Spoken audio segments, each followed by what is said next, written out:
बिस्मिल्लाहिर्रहमानिर्रहीम। अस्सलाम वालेकुम नाज़रीन, आप देख रहे हैं प्रोग्राम वॉइस एट 7। मैं हूं आपका होस्ट खिज़र भुट्टा।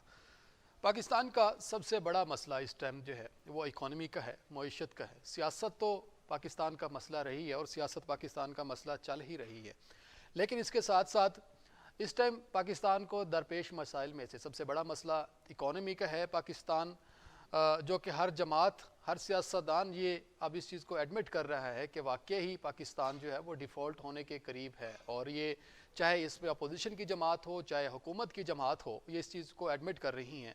और इसके साथ जो है सूबे भी जो है ये डिमांड्स कर रहे हैं कि हमारे जो, जिसमें KPK हो गया, कि हमारे जो बजट है, जो उनका एक उसको इशू किया जाए और उनको जो है वो दिया जाए। लेकिन इस सारे मामलात के अंदर जो है, क्या सियासत को हमेशा मईशत के साथ जोड़ के हम इस चीज़ का फ़ायदा उठाते हैं कि सियासत में जो है जब तक सियासत में इस्तेकाम नहीं आता तो मईशत भी इस्तेकाम में नहीं आएगी। आज कल वज़ीर ख़जाना इसहाक़ डार साहब ने यह बयान दिया था कि हमें सियासत से मईशत को सियासत से अलग करना होगा, तब जाके पाकिस्तान जो है वो किसी लिहाज से बेहतर अंदाज में जो है वो चल सकेगा इकॉनमी के लिहाज से। और इस इकॉनमी से जो है अब एक इकॉनमी का मसला जो है वो कहाँ तक असरअंदाज होता है, इकॉनमी से जो है पाकिस्तान के कौन कौन से तबके जो है वो मुतासिर होते हैं। आज पाकिस्तान में जो है वो तबका अपने आप को महफूज तबका समझता है इस हालात में कि जो एक कारोबारी तबका है, जो बिजनेसमैन हैं, जिनकी जो है वो एक शाहाना लाइफस्टाइल है, वो अपने आप को महफूज समझता है कि उनको पाकिस्तान के अंदर महंगाई जितनी हो जाए, पाकिस्तान के अंदर जो है कोई भी इस तरह से दरपेश मसाइल हों, तो वो उस चीज़ से उनको इतना फ़र्क नहीं पड़ता जितना एक आम आदमी को पड़ता है। जिसमें आम आदमी से मुराद जिसमें हम बात करें कि जो ग्रेड 7 और 8, 9, 10 के जो एक सरकारी मुलाजमीन हैं, जिनकी तनख्वाहें 40 से 50 हज़ार के दरमियान हैं, अब तो यहाँ तक हालात पहुँच चुके हैं कि उनको तनख्वाहें देने के लिए भी जो है वो पैसे नहीं है। और ये शेख रशीद साहब भी ये बयान कर चुके हैं कि हम टेक्निकली डिफ़ॉल्ट हो चुके हैं। इसमें तहरीक इंसाफ के सब कारकुन यही कह रहे हैं, हुकूमत के भी कारकुन ये एडमिट कर रहे हैं कि हम डिफ़ॉल्ट होने के करीब हैं। उसके बाद IMF प्रोग्राम की वापसी तक मुल्क में डिफ़ॉल्ट का ख़तरा ये भी अभी इस टाइम जो है वो बाकी है। और पाकिस्तान इस टाइम बहुत ज़्यादा संगीन मसाइल में है। एक तो सियासी मसाइल चल रहे हैं, मुआशी मसाइल हमारे जो है वो हर हुकूमत को फेस करना पड़ता है। इसका प्रॉपर हल होना चाहिए और इसको मज़ीद बेहतर तरीके से जो है वो एक अच्छी बात है। अगर इसको सियासत से अलग करेंगे, मईशत बेहतर होगी, और मईशत बेहतर होगी तो पाकिस्तान के अंदर जो है वो एक तरक्की की राह जो है वो हमवार हो जाएगी। दूसरी तरफ अगर मैं बात करूँ तो खान साहब की जो एक तारीख का इंतज़ार किया जा रहा था कि खान साहब किस तारीख का ऐलान करेंगे असम्बलियाँ तोड़ने में, और क्या खान साहब असम्बलियाँ तोड़ेंगे भी सही, नहीं तोड़ेंगे, पंजाब हुकूमत जो है वो एग्री कर जाएगी असम्बली डिज़ोल्व करने पे या नहीं करेगी, KP की असम्बलियाँ वो भी टूटेंगी या नहीं टूटेंगी। लेकिन आज खान साहब ने खुद जो है वो वीडियो पैगाम में खिताब किया और उन्होंने बताया कि 17 को जो है असम्बलियाँ हम तोड़ रहे हैं, 17 दिसंबर को। और इसमें पहले अफवाहें थी कि वज़ीर आला परवेज़ इलाही साहब जो है वो एग्री नहीं है, और वो ख़ुद भी बयान देते रहे हैं आके कि हम जो है मार्च से पहले असम्बली नहीं तोड़ेंगे, और मुशावरत भी होती रही है, मशवरे भी दिए जा रहे थे। और ख़ान साहब की कुछ करीबी साथी भी ये जो है वो बात करें, इख्तिलाफ़ात भी सामने थे पंजाब में, जो उनके पंजाब के कारकुनान हैं उनके अंदर इख्तिलाफ़ात सामने आए। फिर मुज़ाकरात की टीम बनाई गई, मुज़ाकरात में अलवी साहब ने अहम रोल अदा किया, और मुज़ाकरात के अंदर जो है वो नून लीग हुकूमत जो है उन्होंने अपने जो नुमाइंदे इसहाक़ डार साहब को जो है उन्होंने इसमें नामज़द किया और वो उनसे मुलाकात करते रहे। लेकिन इस मुज़ाकरात का, इनकी जो मुलाकातें थी उसके बावजूद भी इलेक्शन की तैयारियां दोनों तरफ से जारी थी। फिलहाल तो इलेक्शन का इसका असम्बली डिज़ोल्व करने का ऐलान कर दिया है खान साहब की तरफ से। अब असम्बली डिज़ोल्व होती हैं इसमें जिस तरह, क्योंकि ये बात तब एग्री होती है, और ये खान साहब की तरफ से वैसे भी जो है जो दूसरी सियासी मुखालफिन पार्टियां वो कहते हैं कि खान साहब यूटर्न लेने के मास्टर, हो सकता है वो यूटर्न ले जाएं। तीसरी तरफ अगर मैं बात करूँ को नवाज शरीफ साहब जो है वो भी वापस आ रहे हैं पाकिस्तान में। जनवरी के जो है वो दूसरे हफ्ते पाकिस्तान में लैंड करेंगे, और पाकिस्तान में जो है वो अगर असम्बलियाँ डिज़ोल्व होती हैं तो वो फिर पंजाब में कर सकते हैं, अगर नहीं होती तो इस्लामाबाद में जो है वो डिज़ोल्व करेंगे। मैं आज जो है सबसे पहले हम इकॉनमी पे बात करेंगे। मेरे साथ प्रोग्राम में आज कैस असलम साहब मौजूद हैं, माहिर मुआशियात हैं। सर, आपको वेलकम कहता हूँ प्रोग्राम में। सर, हम हमेशा ये बात करते हैं कि पाकिस्तान में सियासत में जब तक इस्तेकाम नहीं आएगा मईशत बेहतर नहीं होगी। तो सर, ये एक दूसरे के साथ जो है किस तरह लिंक होती है, और कैसे मईशत को अब इन हालात में कैसे बेहतर किया जा सकता है सर, और इसका क्या असर पड़ रहा है अब मईशत के ऊपर जो हालात हैं पाकिस्तान में? बात यह है कि दोनों एक दूसरे पे असरअंदाज होती हैं। मईशत जो है वो तो हर आदमी के ने खाना खाना है, काम करना है, कहीं से पैसे कमाने हैं, तो वो मईशत है। और जितने ज्यादा लोगों को रोजगार मिलेगा उतना ज्यादा उनके पास पैसा होगा कि वो खर्च सकें, और जितना वो खर्च सकेंगे उतना ज्यादा और चीजें बनेंगी, वो मईशत है। जिसके बरक्स जो सियासत है वो गवर्नमेंट का काम है, स्पेशली जब वो इलेक्शन लड़ते हैं, वो अपने अपने हल्के को वादे करते हैं कि आपके पास पानी होगा, आपके पास तालीम होगी, आपके पास इंडस्ट्री लगेगी, आपके पास एग्रीकल्चर होगी। तो वो पॉलिसी बनाते हैं, और वो पॉलिसी बनाते हैं तो उस पॉलिसी के तहत जहां जहां तरक्की देना चाहते हैं वहां टैक्स कम कर देते हैं, और जहां जहां वो नई तरक्की देना चाहते हैं वो टैक्स ज्यादा कर देते हैं। मुसीबत ये है कि ये इस वक्त की हुकूमत के पास कोई पॉलिसी नहीं है। और इसाक डार साहब शायद आए थे कि जी डॉलर की उड़ान को नीचे लाएंगे, वो स्टेट बैंक पे अब उनका कोई असरअंदाज नहीं है, वो तो वो भी नहीं हुआ। मैं आपको कुछ बातें बता दूं। पहली बात तो ये है कि आप पहली दफा इस मुल्क में जो रिजर्व्स हैं वो 6.4 बिलियन डॉलर के रह गए, जिनमें से 3 बिलियन सऊदी अरब के हैं, 3 बिलियन चाइना के हैं। इसका मतलब है हमारे अपने पैसे सिर्फ 0.4 बिलियन हैं। तो डिफॉल्ट का जहां तक तल्लक है, वो अगर हमें ये दोस्त मुल्क पैसे दे देंगे तो हम डिफॉल्ट नहीं करेंगे, और अगर वो नहीं देंगे तो हम डिफॉल्ट कर जाएंगे। वैसे पैसा नहीं है। दूसरी बात जो स्टेट बैंक ने जारी किया है कि जी इस साल 2022 में 30 बिलियन डॉलर मुल्क से बाहर भागा है, मुल्क से बाहर गया है। तो आपने जो पूछा है वो ये है, दो तीन बातें बड़ी इंपॉर्टेंट हैं कि पहले तो जो डॉलर कमाने वाली इंडस्ट्री है, जो लोगों को रोजगार देने वाली इंडस्ट्री है, उसका टैक्स माफ करें। जब वो टैक्स माफ करेंगे तो वो एक्सपेंड करेंगे और रोजगार देंगे और डॉलर कमाएंगे। इसी तरह जो इंडस्ट्री ये लग्जरी आइटम्स और इस किस्म की है उन पर टैक्स बढ़ा दें आप। सो गवर्नमेंट की पॉलिसी है जो फिस्कल पॉलिसी और मॉनेटरी पॉलिसी जो सिमत देती है। मिसाल के तौर पर टूरिज्म को आप रोक देते तो लोग दुनिया के आके यहाँ डॉलर खर्च करते। सो दोनों सियासत और मईशत इकट्ठे चलते। मगर जो अंडरलाइन करने की बात है कि सियासत हो रही है प्रोविंशियल कैपिटल में, लाहौर में, कराची में, इस्लामाबाद में और केपीके में और शायद कोयटा में।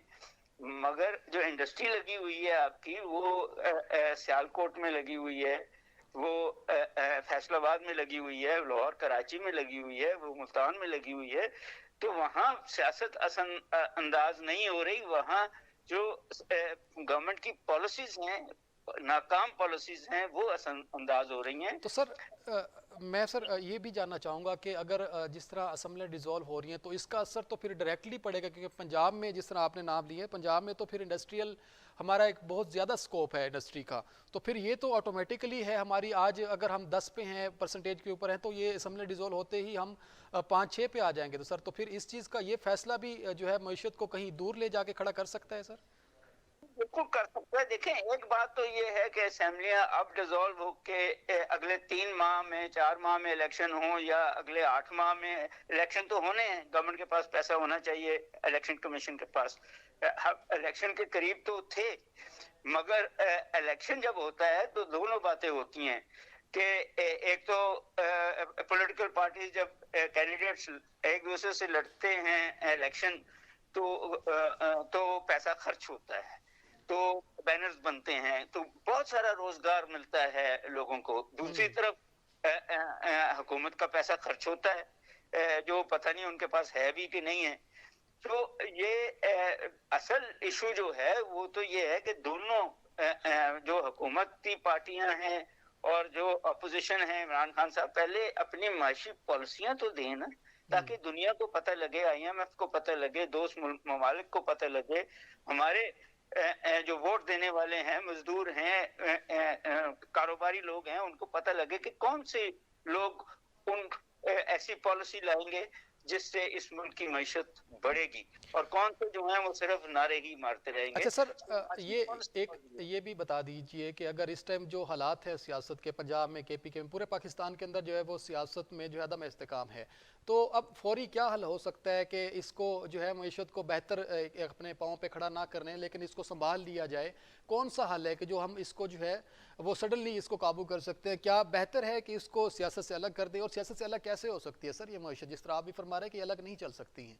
दोनों अलग तो नहीं चल सकती सियासत से।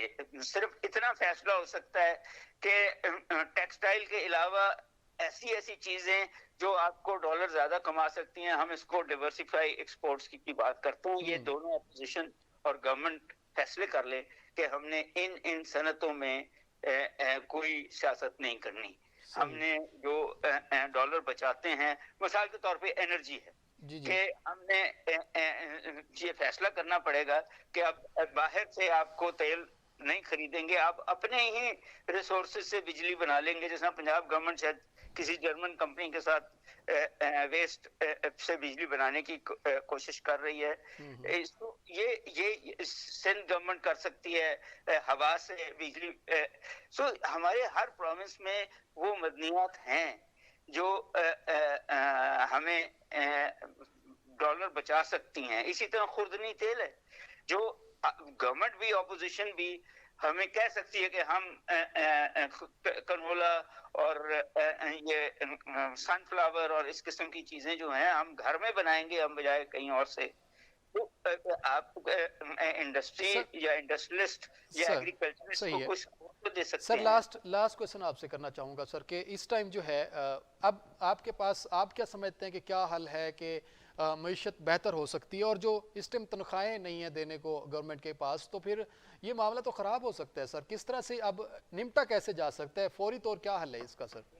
वो हल जो आप कह रहे हैं वो IMF ने इनको दिया है और ये मान नहीं रहे। वो हल ये है कि एक अकाउंट रखें, आप हर शोबे को, हर प्रोविंस को, हर डिपार्टमेंट को जो आप पैसे देते हैं उसका खाता दिखाएं, क्योंकि करोड़ों रुपए मुख्तलिफ डिपार्टमेंट्स के पास पड़े हैं। मुख्तलिफ जिस तरह वापडा है, जिस तरह आपका PSO है, इनके पास करोड़ों रुपए हैं। ये टैक्स पेयर पैसे हैं, छुपा के रखे हुए हैं। जब तक तो ये बाहर नहीं आएंगे हुकूमत के पास पैसे। सही है सर, बहुत शुक्रिया सर आपका टाइम देने का। नाजरीन, यहाँ पे वक्त हुआ एक ब्रेक का, मेरे साथ रहिएगा।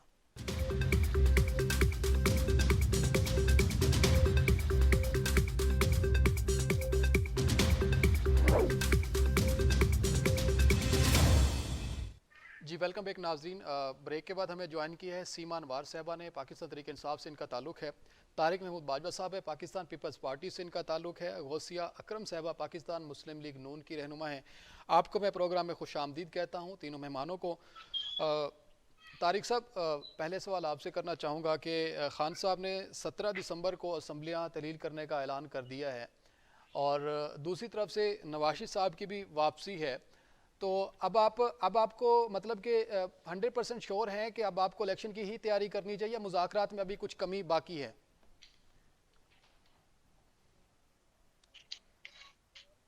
तारिक महमूद साहब।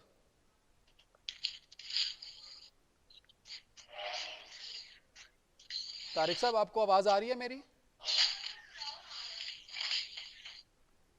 तारिक साहब हमारे साथ नहीं है। सीमा अनवार साहब, आपसे मैं ये सवाल करना चाहूँगा कि खान साहब ने जो है 17 दिसंबर को असम्बलियाँ तोड़ने का ऐलान कर दिया है, तो ये अभी ऐलान समझें या इसके 17 दिसंबर को फाइनल डेट दी जाएगी कि असम्बलियाँ तहलील हो रही है, या फिर इसको मजीद आगे लेके जाया जाएगा? देखिए, हमें लिबर्टी में कॉल आ चुकी है। लिबर्टी में इंशाल्लाह ताला बहुत बड़ा ये मजमा होगा और यहीं पर ही अनाउंस किया जाएगा। 17 को ही ये प्लान किया गया है। थोड़ा सा ये ज़ेरे गौर है अभी कि KPK और पंजाब की इकट्ठी एक ही बार ऐलान किया जाए या पहले पंजाब की जाए, ये चीज अभी ज़ेरे गौर है। अच्छा। बाकी इंशाल्लाह ताला ये कंफर्म है, क्योंकि इसके बगैर गुजारा नहीं है जी। आप बात करते हैं कि जी पार्लियामान में आए और यहाँ बात करें। देखिए, हमने तो सबसे पहले इनको ऑफर की थी कि आप आके पार्लियामान में बात करें। तब बिलावल साहब ने ट्रेन मार्च शुरू कर दिया, BDM इकट्ठी हो गई और ये सड़कों पर आ गए। तब हमारी बात तो इन्होंने नहीं सुनी थी। अगर ये तब इकट्ठे हो जाते और मसला हल हो जाता तो बेस्ट सोल्यूशन निकल आता कोई। लेकिन अगर ये जिद पर आए हैं तो खान साहब तो पहले ही कह चुके हैं कि मैं चोरों के साथ कभी हाथ नहीं मिलाऊंगा, तो ये पॉसिबल ही नहीं है कि अब हम इस फैसले को बदलें और इनके साथ कोई हाथ मिलाएं या पार्लियामेंट में आके बैठ के तो बात मैडम करें। फिर ये ये मुज़ाकरात की पॉसिबल है। कहानी फिर कैसे चली थी? फिर मुज़ाकरात की बातें फिर ये कब से शुरू होना हो गई? वो भी तो उनके साथ बैठना ही था ना। अलवी साहब भी मुलाकात कर चुके हैं इसहाक डार साहब से, वो भी खान साहब ने उनको कहा कि आप मुज़ाकरात करें, मैं आपके पीछे जो है वो लब्बैक कहूँगा, लेकिन मुज़ाकरा जो है मशरूत होने चाहिए। तो वो भी तो एक मुज़ाकरात में किस्म का ये चीज कतन ज़ेर गौर नहीं थी कि हम कोई हाथ मिलाएंगे। मुज़ाकरात में ये चीज ज़ेर गौर थी कि जो नैब के साथ इन्होंने मुकदमात को खत्म किया या जिस तरह इन्होंने आके अपनी पसंद के लोग यहाँ पर सीट्स पर बिठाए और जिस तरीके से आपको पता एस्टैब्लिशमेंट ने जो रोल प्ले किया, ये सारी चीजें डिस्कस की जा रही थी। ये कतन कहीं नहीं था कि हम उनके साथ कोई हाथ मिलाएंगे। ये चीज तो हाथ पॉसिबल मिलाने ही का नहीं थी। मतलब मैडम ये तो नहीं ना कि जाके उनसे मिलना या आप उनसे जो है किसी कंटेंट से हट के बात करना, लेकिन मकसद तो यही था कि इलेक्शन की बात कर ली जाए या फिर हमारे मुतालबात पूरे किए जाएं। तो ये देखिए एक वो तो किस्म का आप भी कह रहे हैं, नहीं ये तो कोई ढबकी चुभकी बात ही नहीं है कि हम उनसे कोई खुफिया मुलाकात करें और इस चीज को डिस्कस किया जाए कि इलेक्शन सही करवाए जाएं। ये सही। तो हम ओपनली एक हमने और सब पूरी दुनिया को पता है कि बैठकर बात की है, प्रेस कॉन्फ्रेंस की है, हमने ओपन ये बात की है कि इलेक्शन के बगैर अब गुजारा नहीं है, वो भी फ्री एंड फेयर। अगर ठीक है। इलेक्शन इन्होंने इस तरीके से करवाने हैं कि अपनी पसंद के बंदे ऊपर बिठाकर और इलेक्शन कराए जाएं, तो उसका तो कोई फायदा नहीं है। वो तो फिर सही। वही धा के तीन पार। और इलेक्शंस अगर होते हैं तो ये ध्यान में रखिए कि सबसे सुपर पावर जो है वो अवाम की है और अवाम ने बाय इलेक्शन में बता दिया कि वो किसको चाहती है, कौन हमारा हुक्मरान बने, कौन पाकिस्तान पे रूल करे। बिकॉज वो देख चुके हैं कि हुकूमतों में क्या फर्क रहा है। ये जो महंगाई का रोना रोते थे, अब आपको अंदाजा हो गया होगा कि अब आके क्या महंगाई हो चुकी है। तो ये अवाम सब जान चुकी है। तो इसलिए मैं समझती हूँ कि अगर इलेक्शन होता है तो इंशाल्लाह ताला कोई और आपके पास सोल्यूशन ही नहीं है, क्लीन स्वीप होगा यहाँ पर। अच्छा, तो फिर ये अब हम ये समझ लें कि परवेज इलाही साहब को एग्री कर लिया गया है। परवेज इलाही साहब जो है वो बिल्कुल उन्होंने तो बहुत पहले ही बात कर दी थी कि जिस तरह खान साहब नहीं, वो कहेंगे तो मार्च के वही ऊपर माना जो है अड़े जाएगा। हुए थे। वो कहते हैं कि मार्च से पहले असम्बली तहलील करनी नहीं है हमने।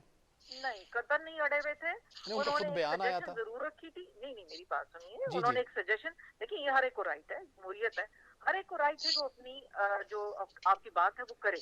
तो उन्होंने अपनी बात की कि उनका ये ख्याल है कि इस तरह नहीं होना चाहिए, लेकिन ये जरूरी नहीं है कि उनके ख्याल से खान साहब भी मुतफिक होते।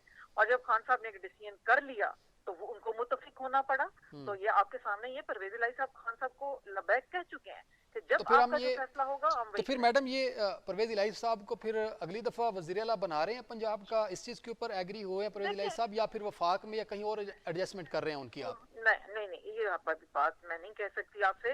इस तरह की कोई कंफर्मेशन मैं आपको नहीं दे सकती, क्योंकि अच्छा, ये तो वक्त लेकिन ही ये तो बताएगा समझे ना कि कि कोई कौन एडजस्टमेंट बेहतर है। की गई है परवेज इलाही साहब से, कुछ तो नहीं देखिए, इसमें। एडजस्ट, देखिए मेरी बात सुने, जी जी। एडजस्टमेंट क्या होती है कि ठीक है जी, उन्होंने हमारे साथ हाथ मिलाया, उन्होंने मुश्किल वक्त में हमारा साथ दिया, हमने भी हम्म उनको बहुत प्रोटोकॉल दिया। हम्म। तो जाहिर बात है जब एक दोस्ती का हाथ बढ़ा है तो गिव एंड टेक तो दोस्ती में होता है। तो माइट भी कि ठीक है उनको कोई अच्छी प्लेस दी जाए, जरूरी नहीं है कि ये वजीर आलाशिप ही दी जाए।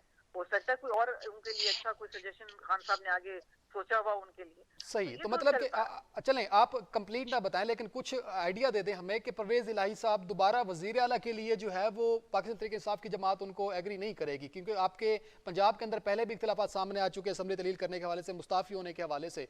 तो फिर ये तो इसको किसी हद तक समझा जाए कि परवेज इलाही साहब वजीर आला नहीं हो सकते, क्योंकि अगले अगर इलेक्शन हो जाते हैं। बिल्कुल इस चीज की कोई श्योरिटी नहीं है, बिल्कुल नहीं हो सकते। सही। हाँ जरूर है, मैंने आपसे कहा है कि हो सकता है कि उनको कोई अच्छी सीट दी जाए, चलें, लेकिन ये नहीं हो सकता कि उनको वजीर आला सीट दी जाए। ठीक है। ठीक है, वो हमारे दोस्त हैं, ये सोचा जाएगा, देखा जाएगा। ठीक है, इसके ऊपर जो है वो गौर करना बाकी है। गौसिया अकरम साहबा। ये हमारी सीट पे भी डिपेंड करता है ठीक है। कि अगर ठीक है। इंशाल्लाह ताला हमारे पास सीट कितनी आ जाती है कि हमें फिर शायद इस पे गौर ही ना करना पड़े।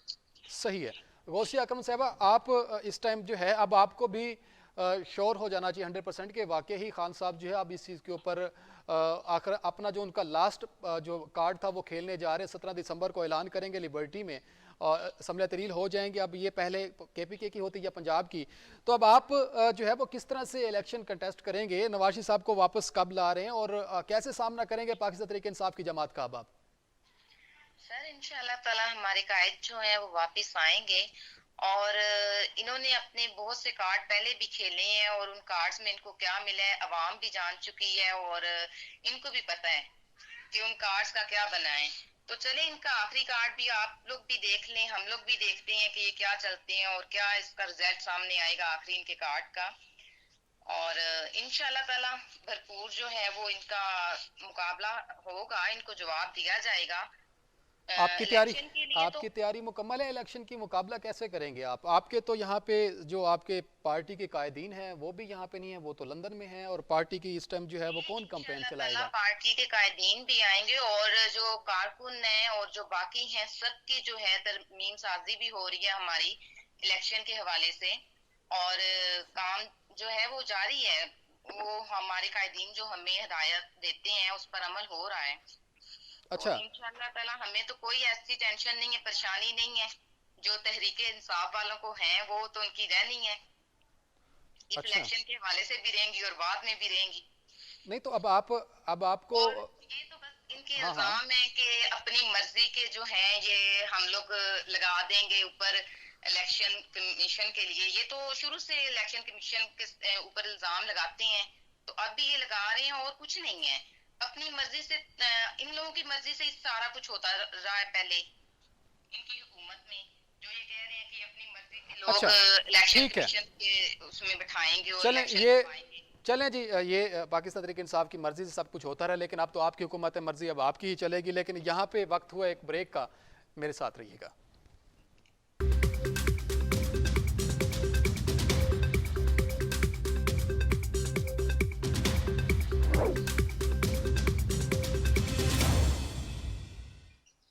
जी वेलकम बैक नाजरीन। तारिक महमूद बाजवा साहब पाकिस्तान पीपल्स पार्टी से इनका ताल्लुक है, हमें ज्वाइन कर चुके हैं।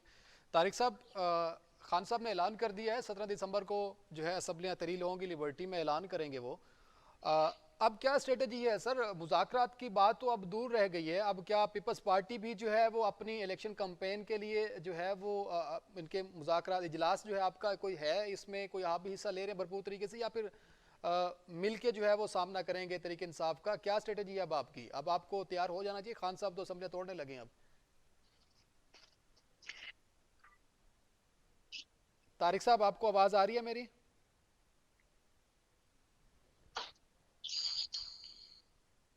तारिक साहब, आपको मेरी आवाज़ आ रही है सर? नहीं आ रही। अच्छा, सीमा नवार साहब, आप अब ये बता दें कि अगर जो है अब नवाज शरीफ साहब वापस आ जाते हैं पाकिस्तान में, अगर वो आप असम्बलियाँ तहरीर करते हो नवाज शरीफ साहब वापस आ जाते हैं, तो आपको लगता है कि कोई टफ टाइम होगा इलेक्शन दोबारा जीतने के लिए, और एक जो है वो टफ मुकाबला हो सकता है? क्योंकि नवाज शरीफ साहब भी जो ज़ाहिर है अपना एक वोट बैंक रखते हैं, तो कोई मुश्किल नहीं हो जाएगी आपके लिए ये इलेक्शन विन करना?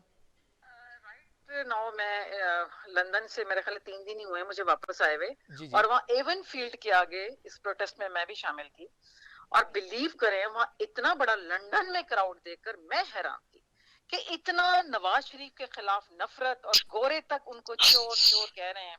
और मैं ये हैरान थी कि एक यकीन करें मैनचेस्टर से खातून मेरे पास आई और उसने हाथ जोड़ के मुझे क्या कहा कि खान साहब को हमारा मैसेज दे दें कि जी आप हमारी आखिरी उम्मीद हैं। तो आप अच्छा। सोचें कि जब एक ओवरसीज या इवन पाकिस्तान में भी लोग जो हैं वो इतना मायूस हैं इस हुकूमत से, और ये जो पहले हमारी खैर से नवाज शरीफ के साथ इशाकदार सारे भगोड़े जो भाग गए, और अब वो किस्तों में वापस आ रहे हैं, किस लिए आ रहे हैं कि नैब से अपने मुकदमात को रिलैक्सेशन मिल सके। इसके अलावा उनका मकसद कोई नहीं है कि लूट मार, उनको पता तो है ना कि टेनोर तो खत्म हो चुके हैं उनके, तो अब उनको यही है कि जितना जो बचा खुचा माल है वो भी हम निकाल के पाकिस्तान से बाहर ले जाएं। लिहाजा अच्छा। अपने मुकदमात को उन्होंने नैब से आते साथ खत्म करवाया, ये कौन नहीं जानता।